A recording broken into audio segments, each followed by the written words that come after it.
It's time now for County-Wide, a presentation of Yavapai Broadcasting News. You'll hear about the interesting issues and happenings that affect all our lives. Here's today's County-Wide. Well, a good day, everybody. I'm Brad Miller. It is County-Wide, and we're happy to welcome into studio Chris Wilson, is director of Yavapai Silent Witness, and we're going to chat about a number of things that Silent Witness does a lot of good in our community for quite some time now. But Chris, we do need to talk about something. There were some sorrowful moments just recently at the Yavapai County Sheriff's Office. Our listeners have been told about this, but if you would, we have a fallen veteran of YCSO. Yes, sir. He's got over 25 years of service to this state as a law enforcement officer. I'm talking about Sergeant Thomas Tiemann, who passed on the 24th of this month, just recently. Yeah. A real hard hit to the Yavapai County Sheriff's Office. A young man. Family. A young man. In my opinion, he was 4 years younger than me. That doesn't make him young, but yeah, it's way too soon. Yeah. Way too soon. Yeah. The people that knew Tommy, I've only known him for 4 years. He's the kind of guy you meet and you're like, I've known him forever. Yeah. Just the warmest guy in the world, a great cop. He did so many things from SWAT to search and rescue. I mean, the most capable. He was the kind of guy who could go out and take care of business when bad things were happening, no nonsense, but turn around and be just the most cordial, caring person because he was a true servant. And that's what you want in a public servant. Exactly. Somebody who knows how to take care of people, but also has to take care of business in a really bad situation. Right. And I can't tell you how much that is going to be missed at the sheriff's office. Well, we understand our condolences to the sheriff's office. And of course, his family. This was a medical issue. Yes. Yeah. Yes, sir. Yeah. Not. Okay. He passed on off duty. And yeah. Okay. It's. Is there? What can our listeners do? Will there be a service? Can they contribute? Or they can definitely contribute to the family. Obviously, there's all kinds of expenses, and the loss is overwhelming. Right. And so if anybody wants to donate to help out the family of Thomas Tiemann, Tommy, they can go to the website, the Yavapai County Sheriff's Office website, which is ycsoaz.gov, and they can go donate right there. And then the only thing else, which is equally as important, is thoughts and prayers for the family. Yeah. And for, his partners. For the community. It's the partners, the community. It's a blow to everybody. We are blessed with a tight community in Yavapai County, but when that happens, it hurts everybody.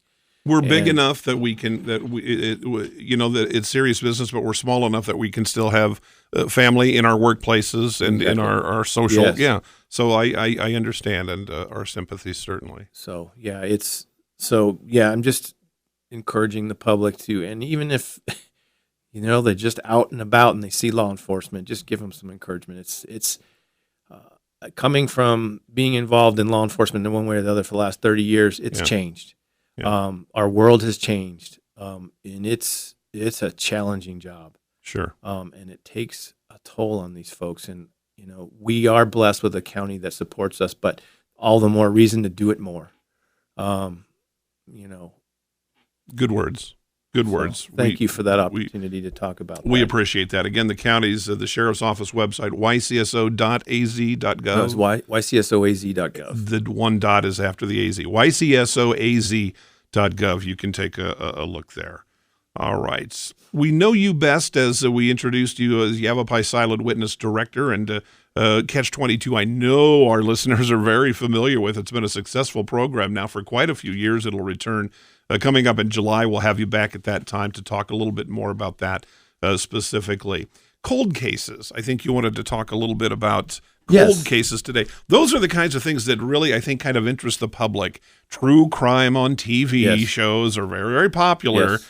And these sometimes cold cases kind of play into that. There's heartbreak and tragedy at the beginning of it, and sometimes there's a happy ending when those cases are solved and folks are brought to to justice. Are there such cases active now in Yavapai County?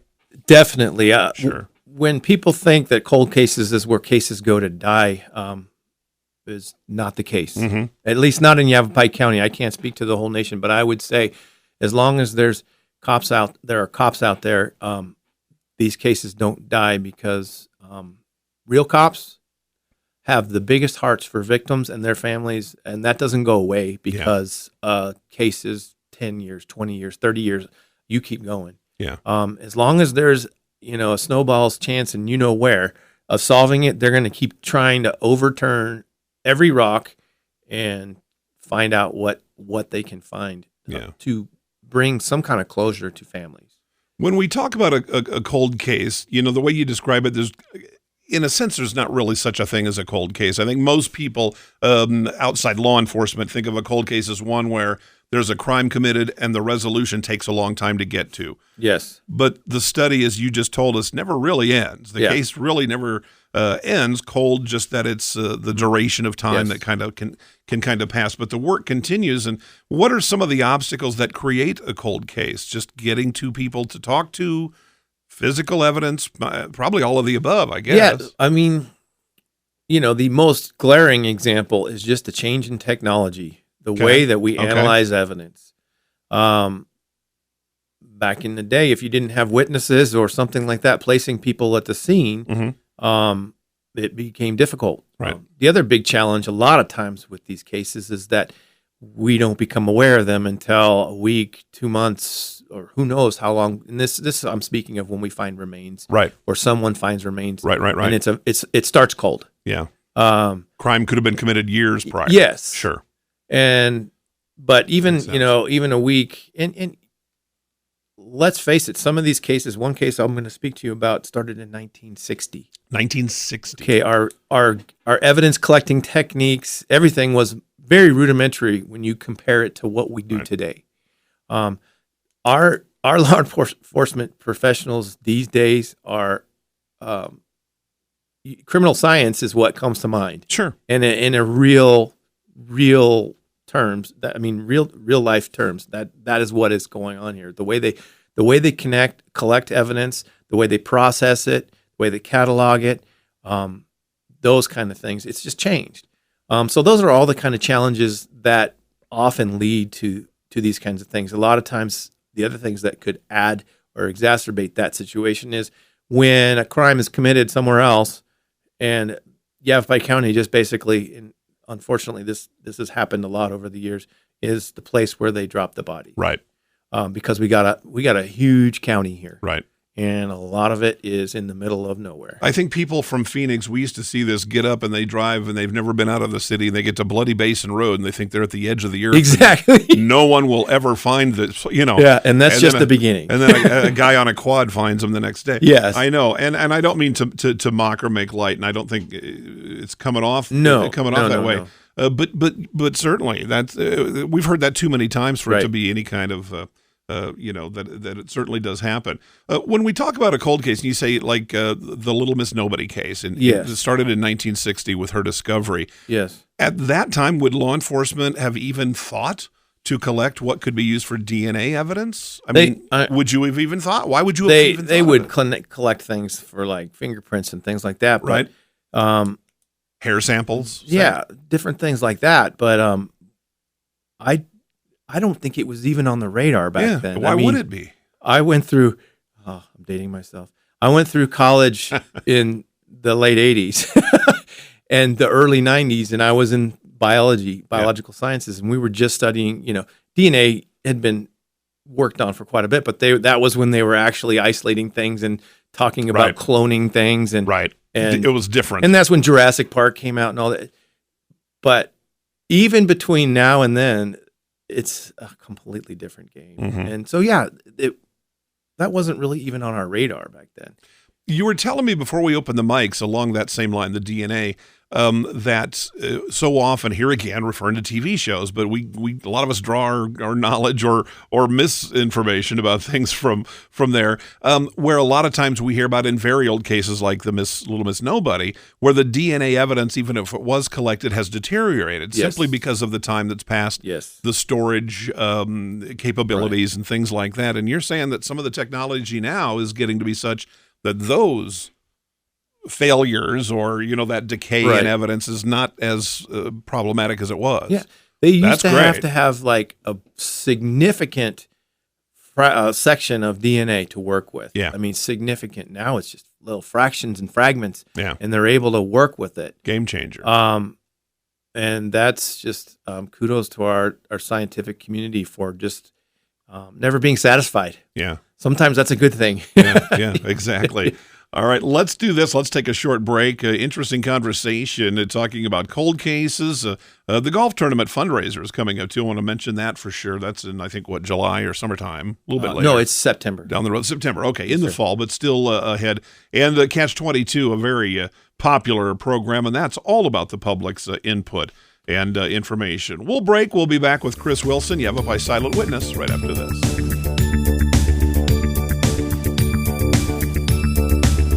Life changes, then it changes again. Predicting the unexpected in life is impossible. That's why it's called unexpected. So when it comes to financial goals, our philosophy is don't predict, prepare.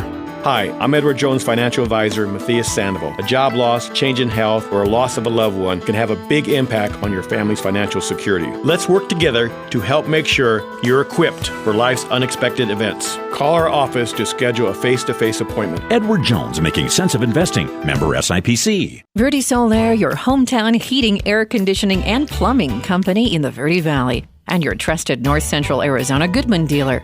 Goodman is a name you can trust with the revolutionary Comfort Bridge technology factory installed into select Goodman gas furnaces and air handlers to ensure the entire system operates at peak energy efficient performance. Verde Solaire offers free in-home estimates, locally owned and operated since 1983. Visit them at verdesolaire.com. Better, cleaner, faster. Are you looking for a way to support your local schools? Then donate to the tax credit program today. Here's why. At Oak Creek School in Cornville, your tax credit dollars are used to fund field trips, provide sports uniforms, enrich our agriculture program, help our 8th grade students go to Washington, D.C., purchase playground equipment. Ready to donate? You could donate up to $200 as an individual or $400 for a married couple filing jointly. To donate at Oak Creek School, you can find the form on our website at ocs.cocsd.us. Rice Accounting encourages you to make your Arizona tax donations now. Let's talk. That's the message from Jonna Randall Murdoch, your local Farm Bureau agent, providing a personal touch when making insurance and financial decisions. Jonna will simplify your insurance needs while offering competitive pricing. Let's talk auto, home, life, and farm. Call Jonna at Farm Bureau today at 928-649-8686. Your Cottonwood Farm Bureau property and casualty insurance company. At Farm Bureau, they insure more than just farms. We welcome you back to the program, Countywide. I'm Brad Miller. Chris Wilson is with us today, Yavapai Silent Witness Director, and talking kind of generically about cold cases and how they work and how DNA technology especially is made a game changer in the hunt for solving and resolving crimes that happened a long time ago. In Yavapai County, maybe one of the most infamous, notorious cold cases, Chris, is the Little Miss Nobody case, as it's called. I think you kind of referred to that earlier.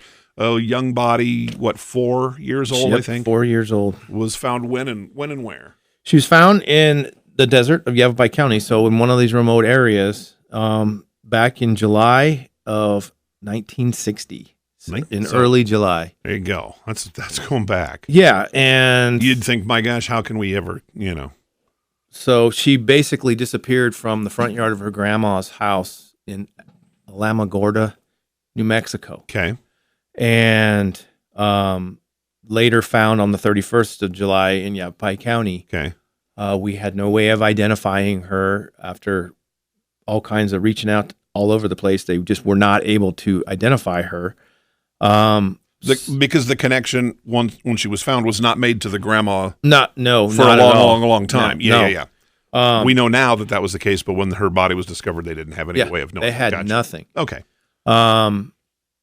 And so, yeah, that's all in hindsight. Right. And basically, this should be no surprise. I think any community in Yavapai County would do the same, but it was near the Prescott area, and they brought her back to Prescott, and the community raised money so that she could have the proper funeral. Right. And that's when they named her Little Miss Nobody. And it made, I don't know, some people might say, well, that's terrible. No, it was an endearing term. The community basically adopted her. Yeah. And she rested there for quite a while, and they had no leads for the longest time. And then a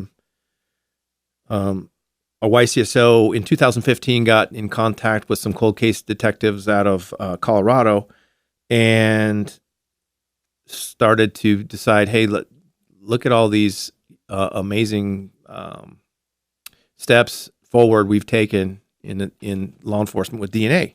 And we're basically, they exhumed Little Miss Nobody's body from the cemetery, and they were able to make a match, and were able to literally locate Little Miss Nobody's nephew out of New Mexico through DNA. Yes, through DNA. When was she exhumed? I don't know if you said the year. I don't know if you have that right in front. I'm just curious how long it took. In 2015. So 15. Okay, yeah. So long time. Yeah, Okay. A All right. company called Othram, who's really been doing a lot of stuff with a lot of these kind of cases. Okay. They even helped with finding funding sources because it's not cheap. Right. Right. And Right.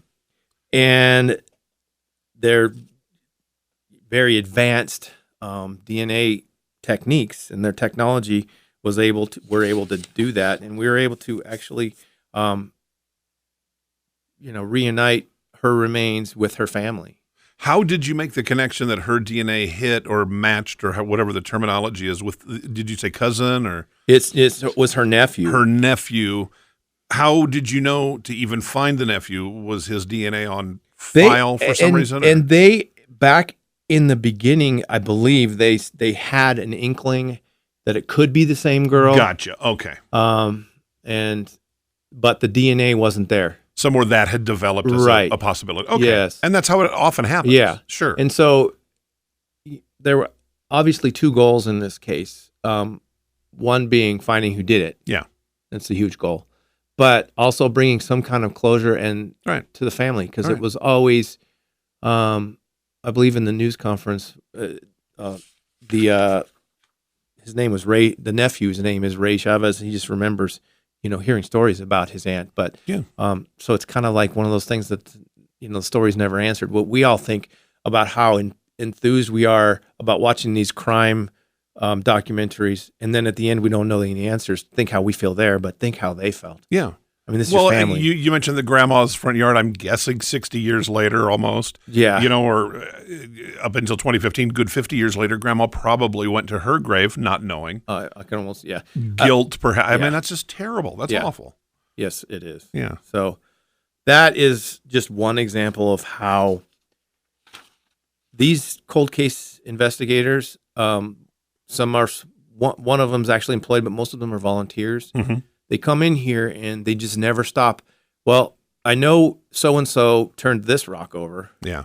But you know what? I'm going to turn it over again and see if I see something different. Mm-hmm. And that's kind of the cool thing about the cold case unit is it's retired cops that come in and do it. There's also just people that came from all walks of life.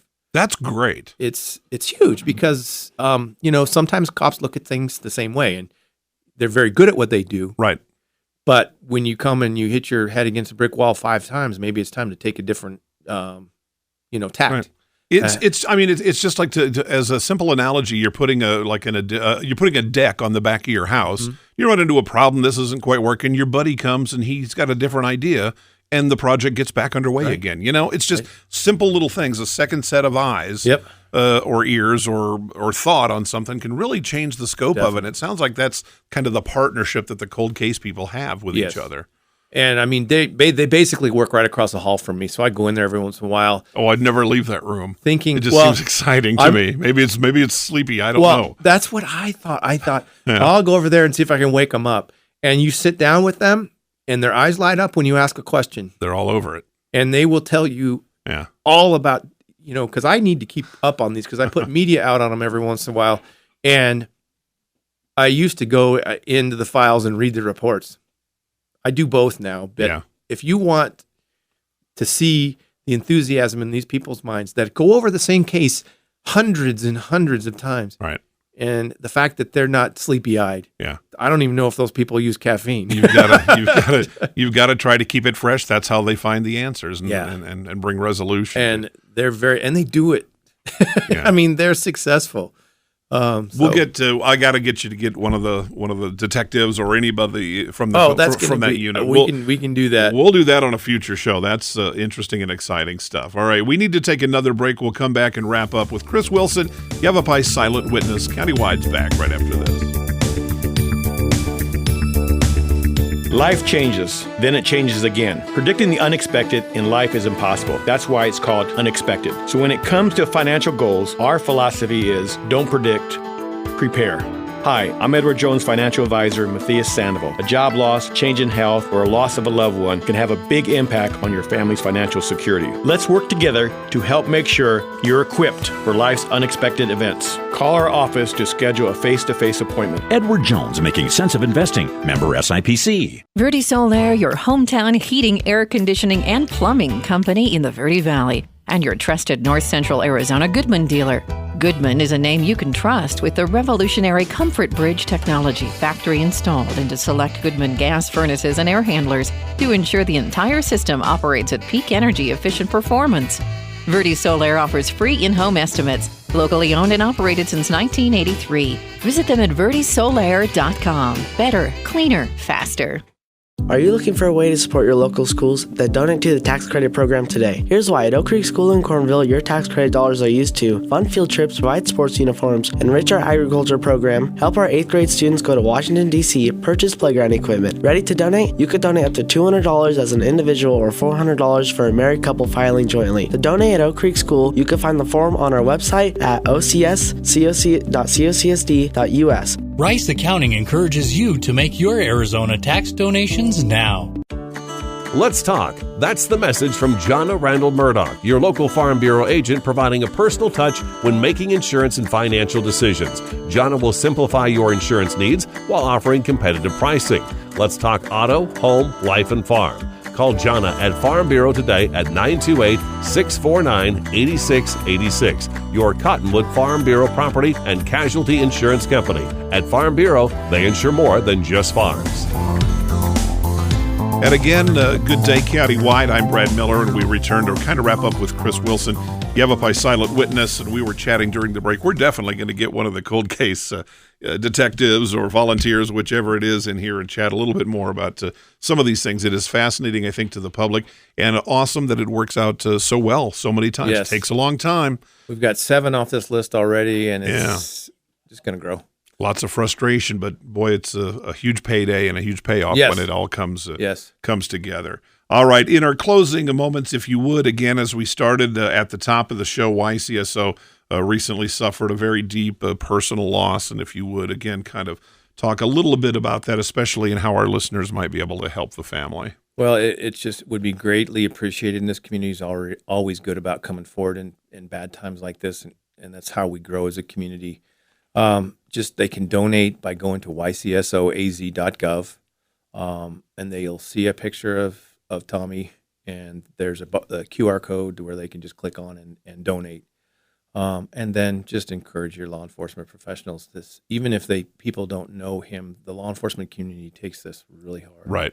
Yeah, of course. Of course. And across jurisdictions even, I'm sure. Yes. A friendly wave at a police officer or those kinds of things, they actually do mean. They do. They do mean things. All right, Chris Wilson, we appreciate it. The work Yavapai Silent Witness does, ycsoaz.gov, and it's countywide. We'll see you next time.